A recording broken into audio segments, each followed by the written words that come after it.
Security Advisor has taken responsibility for this matter, and the National Security Council immediately said, alongside the White House counsel's office, that they are looking into how a reporter's number was inadvertently added to this messaging thread. We have said all along that no classified material was sent on this messaging thread.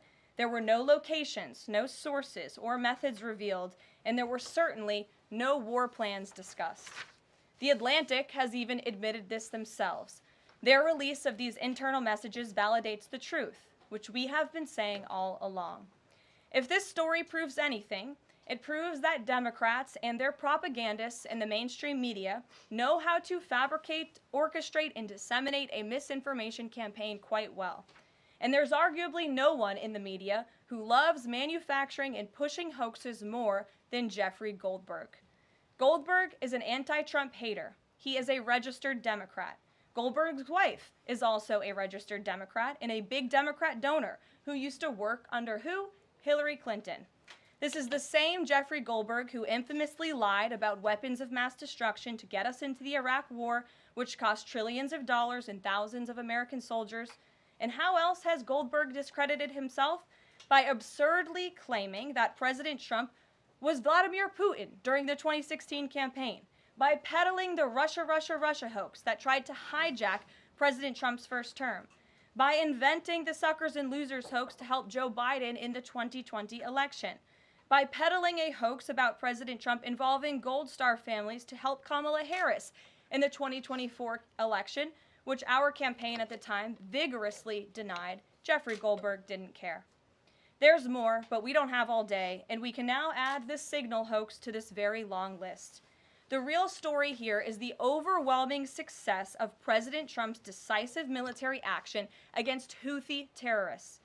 On March 15th, President Trump ordered a series of military operations against the terrorist Houthis to defend U.S. shipping assets in the Red Sea, restore freedom of navigation for international shipping, and defend the United States from enemy threats. United States forces successfully struck dozens of targets across Houthi-controlled territory. And as a result of these actions, several Houthi leaders were killed, including the Houthi drone chief, his deputy, and several of their drone experts and other key leaders. We also destroyed command and controlled facilities, weapons manufacturing facilities, and advanced weapons storage locations. And it's important to remember why this powerful action took place in the first place. Because of Joe Biden's incompetence and pathetic weakness on the world stage for years, the Houthi terrorists grew emboldened. Immediately after taking office in 2021, Joe Biden removed the Iran-backed Houthis from the Foreign Terrorist Organization and specifically designated Global Terrorist List. Did anybody in this room ask the Biden administration at the time why they made such a stupid mistake? This reckless action undid the designation put in place by President Trump during his first term, and what followed was predictable and devastating. The Houthis targeted U.S. military ships and aircraft, hit commercial ships, including U.S.-flagged vessels, threatened our personnel overseas, and attacked our allies in the region. This resulted in more than a year of U.S.-flagged commercial ships being prevented from safely sailing through the Suez Canal, the Red Sea, and the Gulf of Aden. This had a massive negative impact on global trade of the economic security of the United States. Joe Biden was the commander-in-chief, and he sat on his hands while the United States of America was bullied and embarrassed by terrorists. President Trump and his team are putting a stop to these threats and restoring American strength around the world. The Trump peace through strength approach means no terrorist force will stop American commercial and naval vessels from freely sailing the waterways of the world.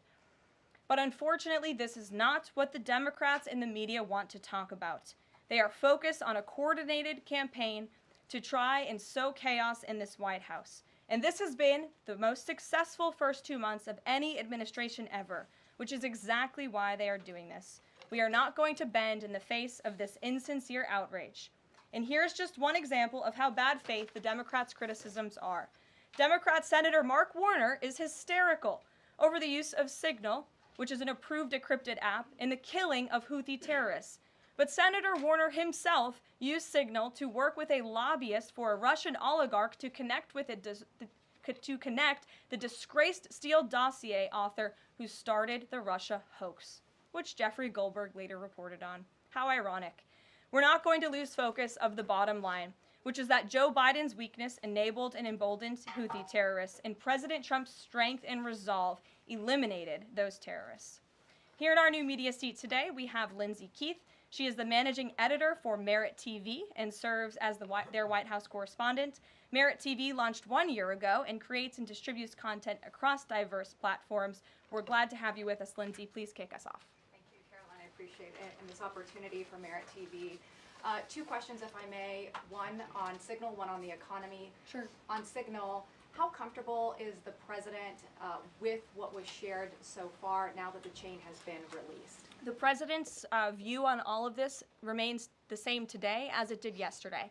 And I think it speaks volumes about the leadership of this president that he went directly to all of you, members of the press corps. He was asked, do you want someone else to go out and do a briefing? And he said, no, I will tackle this story. I will discuss it. The people need to hear from me about the situation. And so his thoughts on this remained the same today. He has placed great trust in his national security team. And as for the usage of Signal, as the president said yesterday, as the CIA director has testified under oath, this is an approved app. It's an encrypted app. The Department of Defense, the Department of State, the CIA has it loaded onto government phones because it is the most secure and efficient way to communicate. As for, again, the original situation in this messaging thread, the National Security Council, the White House counsel's office continues to look in to how this mistake, which the National Security Advisor has owned, occurred, and the president has ensured they are doing that. On the economy, consumer confidence hit a 4-year low this month. Can you help explain to the American people how tariffs will help them in the long run? Yeah, absolutely, and I'm grateful for the question.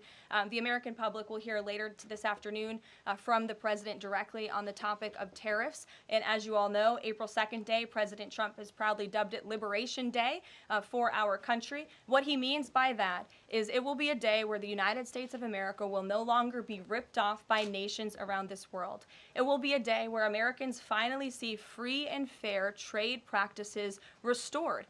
We are no longer going to allow our allies, our competitors, and our adversaries to take advantage of American workers.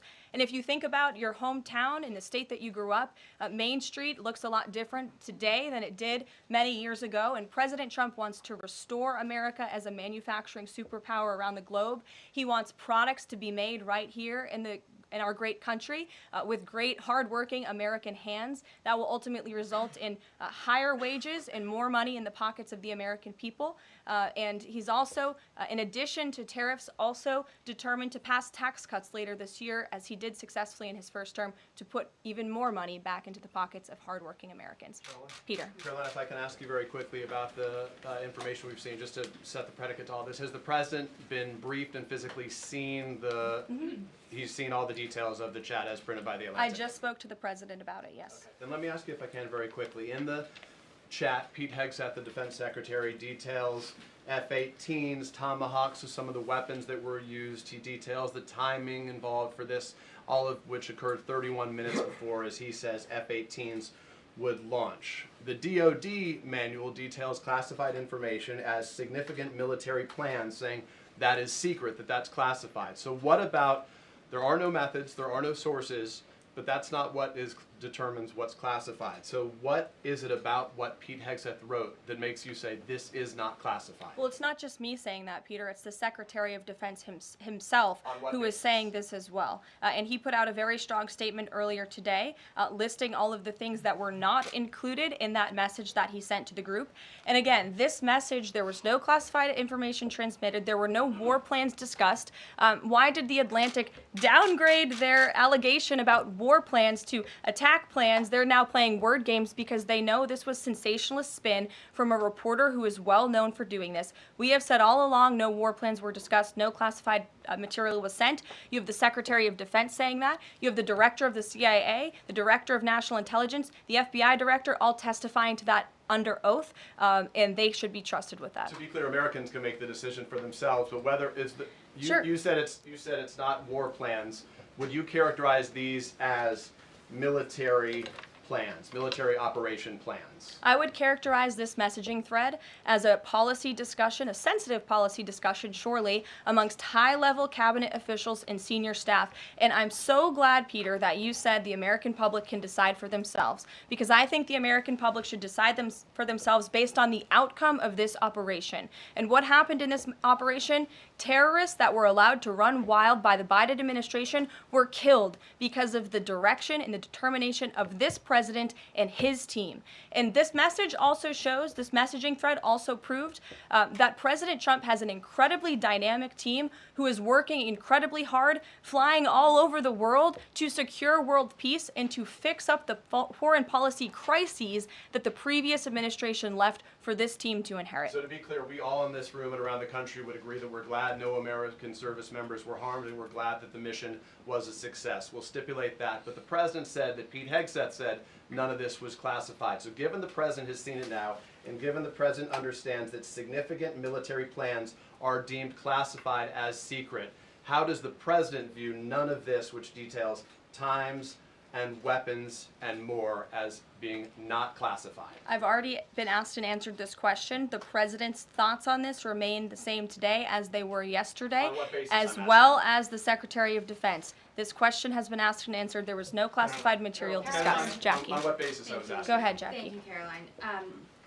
So why aren't launch times on a mission strike classified? Again, I would defer you to the Secretary of Defense's statement he put out this morning. There were various reasons he listed, things that were not included in that messaging thread that were not classified. And again, going back to the American public, do you trust the Secretary of Defense, who was nominated for this role, voted by the United States Senate into this role, who has served in combat, honorably served our nation in uniform? Or do you trust Jeffrey Goldberg, who is a registered Democrat and an anti-Trump sensationalist reporter? This president and this national security team are putting our national security and the American people first. We are restoring American strength around the world, and the results of this operation speak for themselves. Putting aside Jeffrey Goldberg, though, just for, for American service members who are going to have to carry out these missions in the future, what I guess the message that's coming from the response to all this that we're hearing is that, nothing sensitive happened. And I guess the logical conclusion of that is that if these messages had gone out publicly prior to the launch, that wouldn't have been a risk to service members. I don't know that they're comfortable with that. So can you explain, had these messages been published, would the plans have moved forward? Would the launch have still taken off? What I can tell you is that the president, as the commander-in-chief of our United States Armed Forces, and Secretary Pete Hegseth, who is an incredible man and a warfighter himself, take the lives of our American service members with the utmost responsibility, and they would never do anything intentionally to put their lives at risk. And again, they are working hard on that every single day, and we are protecting our service members while also restoring peace throughout this globe. It's something the previous administration has not done. And I would just add one more point. We are not going to be lectured about national security and American troops by Democrats and the mainstream media who turned the other cheek when the Biden administration, because of their incompetence, left 13 service members dead in Afghanistan, and not a single person in the previous administration was held accountable for that botched withdrawal. Joe Biden said, in fact, it was a great operation. That is despicable. It's unacceptable to this president and this Secretary of Defense. The National Security Advisor has taken responsibility for this inadvertent number being added to the messaging thread. But above all, we take the lives of our troops, safety, security, prosperity around the globe with the utmost seriousness. Goldberg's intentions, do you believe Jennifer, that he go would ahead. release that to embarrass the administration ahead of the worldwide threats? Jennifer, go ahead. Given what you've said about the president's trust in his national security team, can you say definitively that no one will lose their jobs? No one will lose their job at all because of this signal situation? What I can say definitively is what I just spoke to the president about, and he continues to have confidence in his national security team. One Go ahead. more, can I ask one more, Karen? On the targets in Yemen on March 15th, can you say were 100% of the targets that were planned for March 15th, were they all destroyed? Because that would be an indication if some of them were moved or they were not all hit, that maybe perhaps some of the enemies were able to get some of the information in that signal strength? What I can say about the operation is what the Department of Defense has put out there. I would refer to them for any further operational details. But there have been more than 100 strikes conducted against Houthi targets, and they have hit key Houthi leaders, air defense systems, command and control nodes, headquarters, weapons manufacturing and storage facilities, and these operations will continue until the freedom of navigation in our seas is restored and U.S. shipping can safely transmit without the fear of attack. And again, we believe that this has been a very successful operation thus far, and it will continue until this administration feels it no longer has to, and these terrorists have been taken out, which again is something the previous administration should have done, but they didn't, and now we've inherited this crisis. Stephen. Thank you, Caroline. I'd like to clarify something about the investigation and also ask about some conservative commentary. On the investigation, Mike Waltz said last night that he had spoken to Elon Musk about figuring out how Jeffrey Goldberg's number got in his phone. You mentioned the NSC and the White House counsel's office investigating. Can you just clarify who is investigating, who's leading that, and also Dave Portnoy, who endorsed President Trump, said today that he thinks that Mike Waltz should leave. Could you respond to that? Sure. Great respect for Dave Portnoy, but I just answered that previous question from Jennifer. As for your original question about who's looking into the messaging thread, the National Security Council, the White House counsel's office, and also, yes, Elon Musk's team. Elon Musk has offered to put his technical experts on this to figure out how this number was inadvertently added to the chat. Again, to take responsibility and ensure this can never happen again. Caitlin. I have two questions. One on a follow-up on something you just said. But since we have these messages released, and you said that the president has now personally reviewed them, at the chat at one point, Pete Hegseth wrote 1415 strike drones on target, and in all caps he said, "This is when the first bombs will definitely drop." Does the president feel that he was misled by his national security advisors, whoever it was that told him there was no classified information in there, now that he's seen these messages? I've now been asked and answered this question 3 times by the both of you, and I've given you my answer. The president feels the same today as he did yesterday. Okay. Philip. And on my follow-up on what you had just No, said. go ahead, Philip. I have a Caitlin, I'm not taking your follow-up. The Vice Philip, go I have ahead. a follow-up on something you Express just said, though, Caroline. That's Caitlin, regarding I'm not Jeffrey taking Goldberg. your follow-up. Philip, go ahead. I have called on you. The Thank you. Vice President seemed to express some frustration that Europe wasn't doing more to police waterways in their backyard, noting in that signal thread that 40% of European trade goes through the Suez Canal. Does the President share that opinion and frustration? And then going forward, should the Europeans be responsible for policing that waterway? Well, the president was asked this question yesterday by the pool in the cabinet room, and he answered this question. He said yes, he believes that Europe has been, as the vice president put it, freeloading on the backs of American taxpayers and off the backs of the United States of America, and he wants to ensure that Europe pays their fair share. He's always been very honest and upfront about that, and I think the vice president shares those concerns with him as well. And then one more. Sure. Enlisted soldiers, sailors, and Marines would face consequences if they shared this type of information inadvertently with a reporter. Can you tell us more why the President is so willing to give Mike Waltz a mulligan here? Again, I have now been asked and answered this same question using different language multiple times. If anybody has another question, there's a lot of different things going on in the world. We have tariffs possibly being implemented later today. The president is going to talk about that at 4 o'clock this afternoon. Sure, go ahead. Okay, thank you for taking my question. I wanted to first and foremost thank the administration for the election integrity executive order, because so many journalists for 4 years were banned from talking about this very subject. So thank you to the administration for that. My question is, yesterday President Trump, when signing the order, said that there is more to come when it comes to election integrity. Would that include same-day voting and hand-counted paper ballots? And why are Democrats so against election integrity measures like obviously proof of citizenship when it comes to voting in a United States election? Well, it's a very good question. You'll have to ask the Democrats why they're against so many common sense things, not just mandating voter ID. Why are they against men and women's sports? Why are they against deporting foreign terrorists from American soil who have been designated a foreign terrorist organization? I'm referring to Tren de Aragua. As for the election integrity executive order that the president signed yesterday, this is in an effort to restore trust in American elections. There were more than 10 steps taken, 10 executive actions taken throughout this this one order. It directs the Department, or the Attorney General rather, in Homeland Security to prevent non-citizens from any involvement in administering elections. There's also another host of actions. We can provide the fact sheet for you, but it's a very strong election integrity executive order, and the President would also like to see Congress do something about this very important issue. about as well. Judge Sure, go ahead. Caroline, the Republicans and Democrats alike have been expressing some concern about the frequency with which senior Trump officials have been using the Signal app. Has there been discussion, or will there be a review about how often they use Signal, and if you could explain to us how they might be considering other applications to get away from something like this happening again? Sure. Well, again, first of all, Signal has been an approved app for government use. It's an encrypted app, and as I said, it's the most safe and efficient way of communicating, especially when people can't be in a skiff or inside a room physically together. I think, as the President said yesterday, he wishes that everybody could be in the room, and it's our goal to ensure that everybody can be. But again, no classified information was discussed in this chat, and any time classified information is discussed amongst high-level officials across this administration, secure lines of communication are used, including, by the way, our special envoy, Steve Witkoff, who I understand the Wall Street Journal erroneously reported that he was on this Signal chat on a personal device while in Moscow. That is absolutely false.